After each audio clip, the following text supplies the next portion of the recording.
This is funny. My hair is like this when I cut it, and I'll look straight again. It changes like what you're hearing about. It's like some.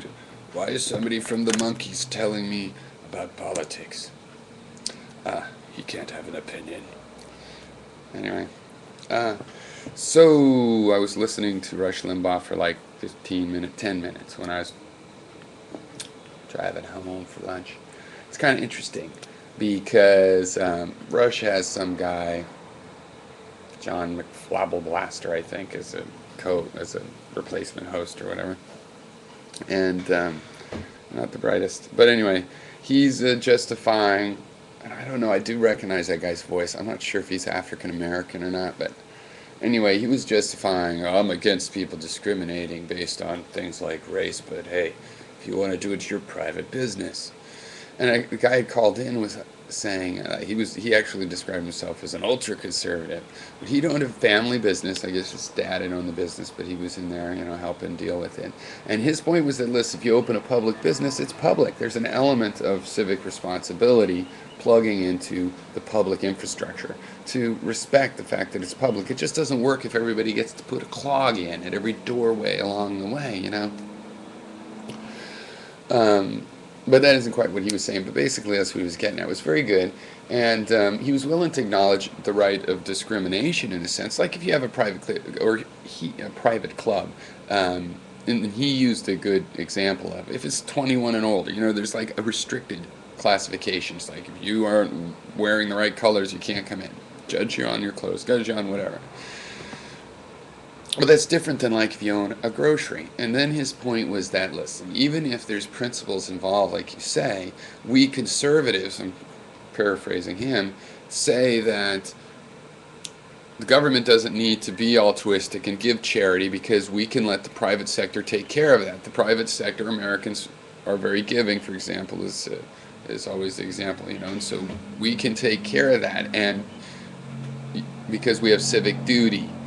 And so the civic duty is something in particular. It's not just a principle of we can do what we want and that'll be the part we care about.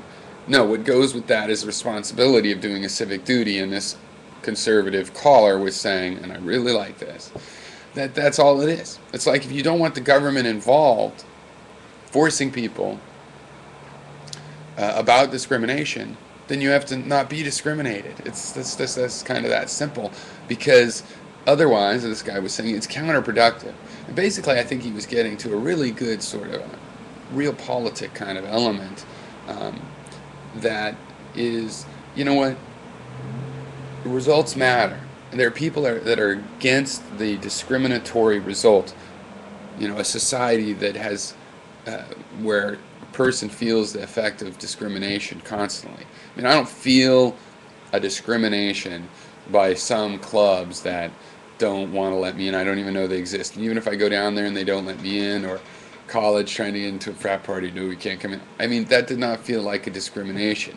It was more individual of a type of discrimination rather than something that was really robbing me of my livelihood. If you have to go an extra 50 miles to get food, that's different than if you have to go extra 50 miles to drink and dance in a bar. I mean, like, there is an element of a necessity. So the discrimination is important. And this kind of distinction of, the kind of an exclusive club, we're fine, you have to dress up as, an elf to get in there, whatever the rule is.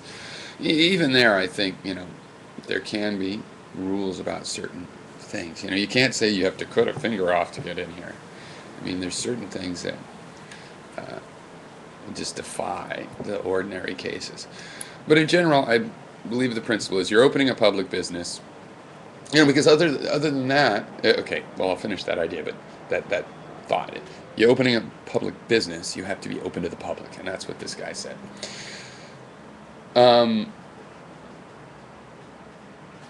I think that, if what's the alternative? It's like, okay, you have a business and you're going to discriminate. It's like, no Jewish people allowed in my ham shop, or I don't allow Muslims in my Muhammad portrait gallery. If you want to discriminate against these particular groups, then fine. How about this? They can't use the public roads to get to your business.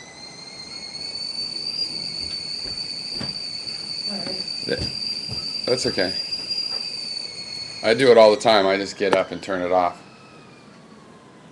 But I didn't have to this time. But anyway, how about that? You don't get to use the public roads, and the people can't park on the public street if they're going into your discriminatory shop. If you want to make it about the principles, well, how about the principles is you don't get to be a hypocrite. So you don't get to use public infrastructure to bring just a subset that you want to choose to your store. You have no right to the public infrastructure if you don't enact in the public trust and the civic duty of a public trust and say, I am willing to be open to this.